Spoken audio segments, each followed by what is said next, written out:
Di arah depan dia melihat tirai kamarnya kenapa tertutup.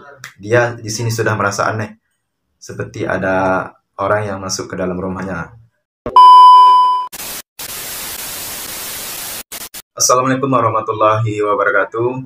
Hai teman-teman semua, selamat datang di channel saya.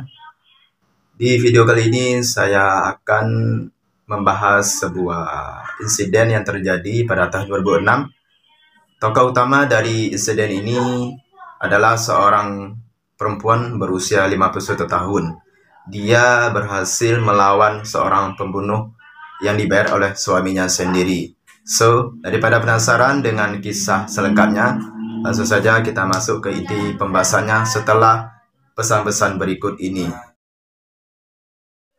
Sebelum saya mengupas lebih dalam tentang cerita pembunuhan ini, sebelumnya saya akan menjelaskan sedikit biografi tentang sosok perempuan yang berprofesi sebagai perawat di rumah sakit Medical Center. Perempuan ini bernama Susan Cahuson. Dia lahir pada tahun 1995 di Amerika Serikat. Jadi Susan Cahuson ini dari mulai lahir sampai dia menikah, dia tetap tinggal di Amerika Serikat di Portland, Oregon.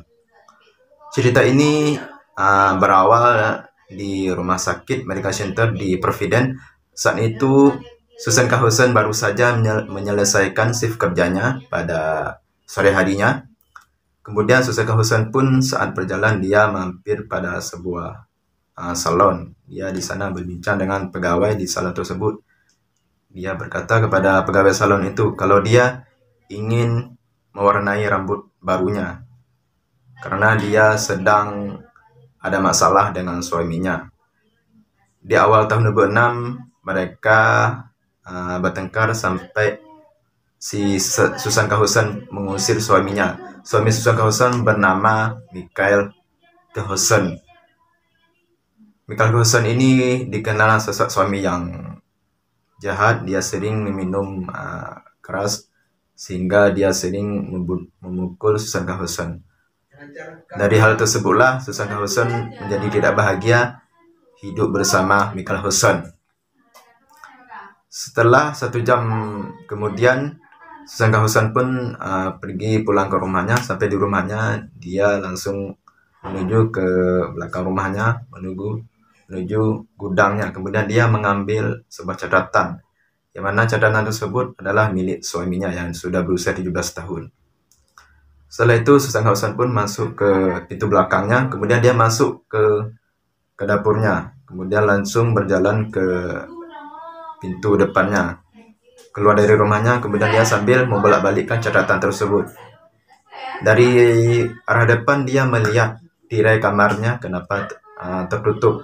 Dia di sini sudah merasa aneh, seperti ada orang yang masuk ke dalam rumahnya. Sebelum berangkat bekerja, biasanya Susan Cahuson selalu membuka tirai rumahnya.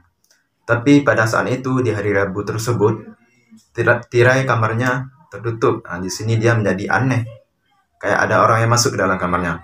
Tanpa pikir panjang, kemudian Susan Cahuson pun masuk ke dalam rumahnya. Ketika sampai di kamar mandi, kebetulan kamar mandinya juga dekat dengan kamar tidurnya teman-teman. Ketika Susan Cahuson sampai di kamar tidurnya, dia melihat di sisi kanannya ada seorang pria berjanggut panjang, berambut panjang juga. Dia mengenakan kaos bergaris-garis biru, menggunakan topi baseball warna coklat sambil diturunnya ke sini ke bawah sehingga wajahnya tidak nampak. Pria itu bernama Edward Harvey. Dia berusia 59 tahun, lebih tua dari Susan Cahuson. Pria itu membawa sebuah palu cakar. Palu ini biasanya digunakan untuk para tukang. Palu cakar ini warnanya merah dan hitam. Seperti ini bentuknya teman-teman, warna palunya. Dan seketika itu juga si pria ini langsung ingin menyerang Susan Cahuson dengan palu tersebut. Dia mengayunkan palunya ke arah Susan sehingga mengenai tulang pelipis kiri Susan Cahuson. Namun Susan Cahuson ini di rumah sakit tempat ia bekerja, mereka di sini sudah dibekali ilmu bela diri, karena mereka sering menghadapi pasien-pasien yang gangguan jiwa, pasien-pasien yang sering melawan ketika mereka akan beri perawatan, sehingga para perawat-perawat di medical center itu mereka sudah dibekali ilmu bela diri. Jadi Susan Kausen ini teman-teman sudah bekerja di medical center sebagai perawat selama 30 tahun. Otomatis ilmu bela dirinya sudah 100% sudah dia kuasai. Dengan adanya ilmu bela diri itu, saat si Edward Heffem ingin menyerang Susan Kausen pun berhasil menangkisnya. Kemudian dia mendorong Edward Heffem ke dinding kamarnya.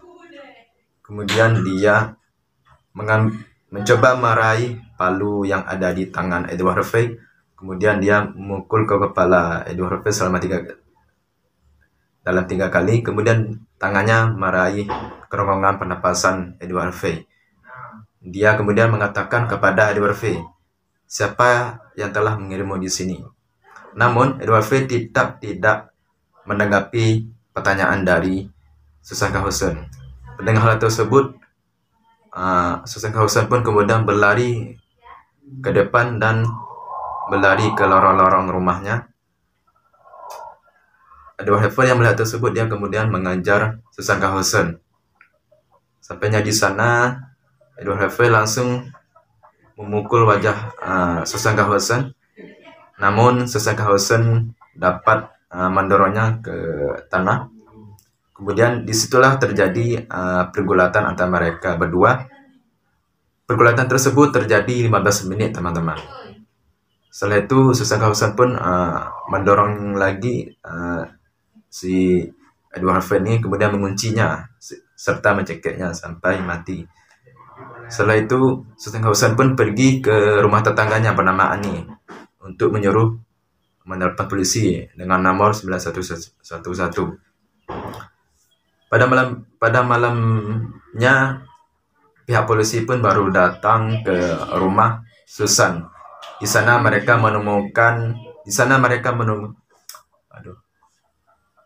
Pada malamnya pihak polisi pun akhirnya datang ke rumah Susan Kausen. Mereka di sana menemukan mayat Edward Heffem yang sudah terpapar di samping rumahnya.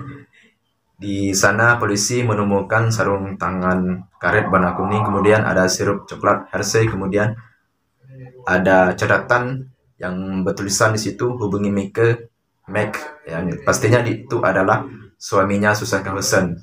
Di situ juga ada nomor HP Susan Kausen. 1 minggu setelah kejadian tersebut, polisi menemukan suaminya yaitu Meg Kausen di Sunnyside di Oregon. Pada tanggal 30 Oktober, kemudian suaminya akhirnya mengakui kesalahan hingga mereka berakhir gugat cerai di pengadilan di Portland.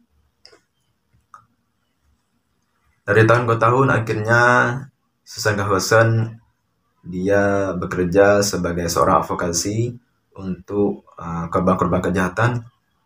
Pada tanggal 2017, kemudian Susan Kausen pun bekerja di kantor kejaksaan di Baltimore County, di mana di kantor tersebut mereka membuat situs web gratis untuk korban kejahatan. Oke teman-teman, dari kisah ini kita dapat mengambil hikmah bahwa kita sebagai seorang lelaki tidak boleh menyakiti seorang perempuan, dan juga Anda yang sebagai suami harus menyayangi dan melindungi istri Anda. Karena ketika Anda melakukan akad dan meminang perempuan tersebut, pastinya Anda sudah berjanji di depan ayah si perempuan akan melindungi anak mereka, karena ayahnya telah melindungi anaknya hingga mendidiknya sampai besar. Mungkin sekian dulu dari cerita hari ini, teman-teman. Saya mohon maaf bila pembahasannya masih yang Mungkin sampai di sini dulu ceritanya teman-teman. Saya mohon maaf bila pembahasannya masih kurang lengkap. Mungkin dari teman-teman di sini yang lebih mengetahui cerita tentang pembunuhan terhadap seorang perempuan bernama Susan Carlson di Amerika Serikat. Terima kasih sudah nonton video ini. Saya akhiri dan assalamualaikum warahmatullahi wabarakatuh.